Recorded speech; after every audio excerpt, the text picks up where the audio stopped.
pessoal, vamos então para mais uma aula, um conteúdo geográfico. Olha aí, globalização parte 1.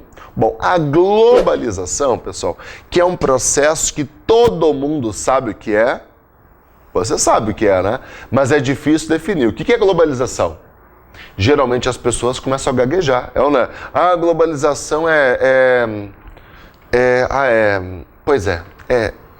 tudo, né? É tudo e nada ao mesmo tempo, mas o que é a globalização? É uma questão interessante. Primeira questão, vamos conceituar a globalização. Globalização, pessoal, é um processo. Se é processo, tem início e tem meio, mas não tem fim. É um processo de integração, certo?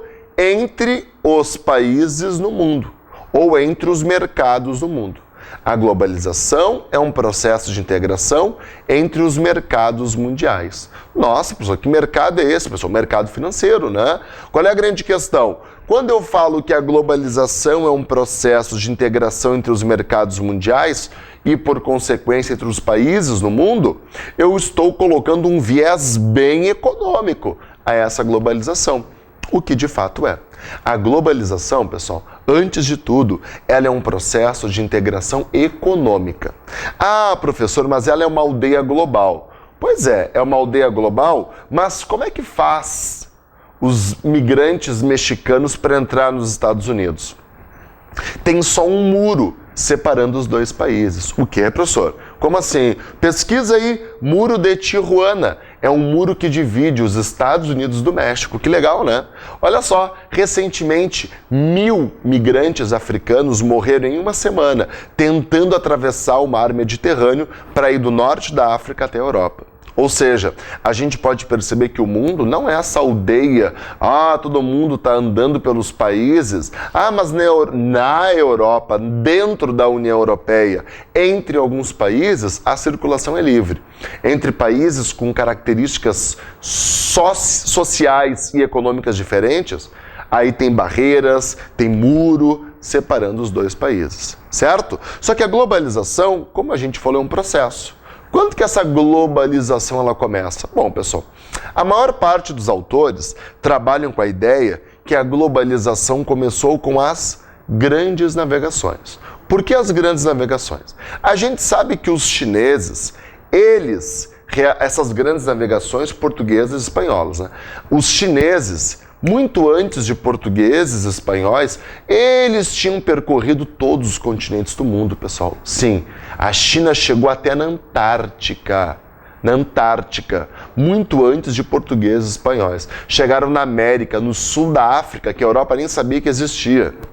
Antes disso também, 500 anos antes de portugueses e espanhóis, os vikings, os nórdicos, tinham chegado na América, no Canadá, e até mesmo nos Estados Unidos. Ou seja, a gente sabe que vários povos antes de portugueses e espanhóis chegaram em outras áreas desconhecidas. Só que tem um detalhe. Qual foi o vínculo que os chineses criaram com os lugares onde eles visitaram?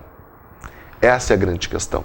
Nós temos que lembrar que portugueses e espanhóis, quando eles chegam na América, eles chegam na África, eles chegam na Ásia, eles criam uma ligação daquele lugar com a Europa. Uma ligação umbilical, de exploração mesmo, colônia de exploração. A maior parte delas, pelo menos. Ou seja, cria-se um vínculo econômico. Mas é de exploração, mas é um vínculo econômico. O que o Brasil foi por séculos?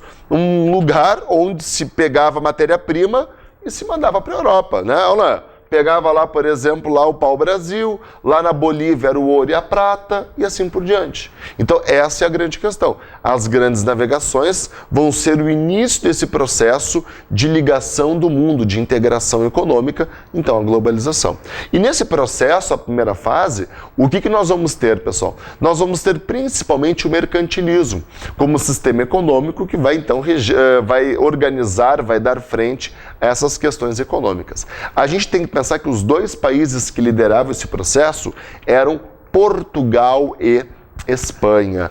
O que eles queriam na verdade? Eles queriam mão de obra escrava na África para poder então utilizar na América. Eles centralizavam esse mercado no mundo. Essa é a grande questão.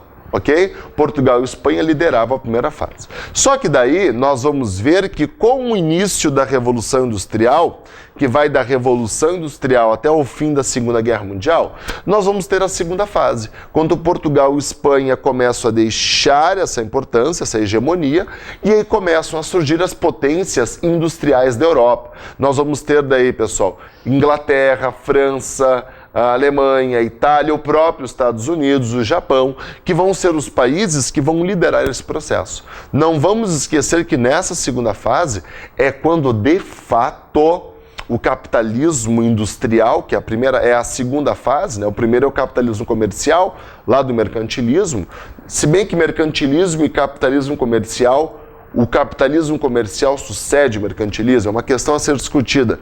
Mas a Revolução Industrial, ela dá uma projeção muito grande ao capitalismo. Por quê? Porque esses países que vão produzir em grande escala, eles vão buscar mercados em vários outros países. Não só na Europa, na América, na Ásia, na África e assim por diante. E a gente vai ver que o fim da Segunda Guerra Mundial marca então essa fase, essa segunda fase. Na terceira fase, é a chamada Guerra Fria, que vai no período pós-Segunda Guerra Mundial até 1989. Vale lembrar que nessa terceira fase, nós tínhamos a hegemonia dos Estados Unidos e a União Soviética. Estados Unidos, que era capitalista, e União Soviética socialista. É interessante ver o que aqui, pessoal? Aqui nessa terceira fase, a globalização, ela tem um DNA capitalista. Então, ter países socialistas não que a impedisse, mas não contribuía com a lógica capitalista. E, por fim, a nova ordem mundial, que representa o período de 1989 ou 91, 92, até recentemente, onde nós não vamos ter mais uma bipolaridade, como na terceira fase. Teremos uma multipolaridade, teremos Estados Unidos, teremos a União Europeia agora como um bloco, o Japão, a China, entre outros países que vão ser as grandes lideranças no mundo. Então fica a dica aí para vocês. Quando nós falamos na globalização, este conceito ele surge em que época? Ali pelos anos 70, 80, mas o início é lá nas grandes navegações. E essas fases, elas foram mudando com os seus protagonistas, os seus processos, os seus fluxos. E olha só que interessante, uma questão que foi muito ligada a esse processo de globalização, a relação tempo-espaço. É até meio filosófico isso, né? Por quê? O espaço é o mesmo na Terra. Desde sempre, ou vamos pensar, né, nos últimos séculos. Só que o tempo, ele muda. O tempo é relativo, sim ou não? O espaço, ele é o mesmo. O que nós fizemos? Nós reduzimos a distância entre os diversos espaços do mundo. Há 500 anos atrás, qual era o tempo de ligação entre a Europa e a América? Um mês, que era o tempo para o navio poder percorrer, né, de um continente até, ou de um continente a outro, do Brasil até Portugal, enfim, de um país a outro. Temos que lembrar que os meios de transporte auxiliaram nessa redução do espaço do mundo, assim como os meios de informação.